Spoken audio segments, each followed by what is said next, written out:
Agora aqui é a força. Agora aqui é a força, né? Que a carga horária de... Fala uma coisa pra Valéria. Fala oi pra Valéria. Oi pra Valéria. Oi, Valéria. Oi, Valéria. Fala uma coisa pra Valéria. Fala oi, Valéria. Fala oi, Valéria. Oi, Valéria.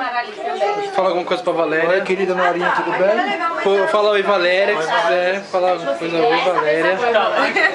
Fala uma coisa pra Valéria. Fala uma coisa pra Valéria, oi. Oi, Valéria. Fala uma coisa pra Valéria, oi. Continuo te amando muito. Alguma coisa pra Eu Valéria cortei sua hoje. cabeça. Alguma coisa pra Ah, Valéria então fala de novo. Continuo te amando muito. Fala uma coisa pra Eu tô Valéria. falando uma coisa pra Valéria, ela não gosto do seu tio. Muito bem, muito bem. Filha, Fala oi, fala uma coisa pra mamãe. mamãe. E ela falou. Falou mamãe. Cadê a mamãe, filha? Tem dia que ela só quer falar pai. Filha, cadê a mamãe? Cadê a mamãe? Dá um abraço da mamãe. Dá um abraço da mamãe. Fala parabéns pra mim. Ai, que gostoso. Filha, cadê a bandeira? Então, aí... Cadê a bandeira, filha? A bandeira. Gatinhos? Nossa, Só filé? A bandeira. Você tá fazendo obra missionária. A bandeira. A bandeira. A bandeira. Acho que essa é oficial. Será que é oficial? Ô, Julinho, olha a bandeira, Julinho. A bandeira, ó. Olha a bandeira.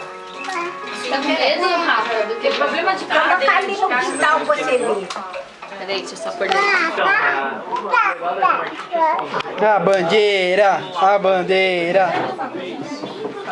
Só que além de 50, você paga uma taxa de adesão quando você inicia.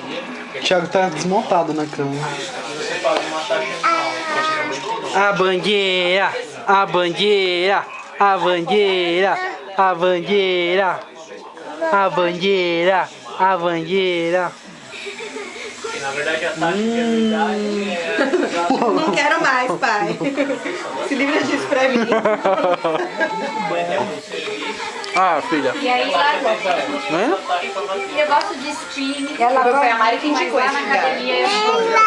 ela gosta mais da minha Compra, tal. Deixa por cento, né? aí lá as máquinas Eu quero fazer o meu, eu quero usar o meu peso, a minha velocidade, o meu ritmo. Ah, a Julinha, é a Júlia aqui, ó. Olha, olha. Ah, que levanta assim. Ai, que mãe ruim.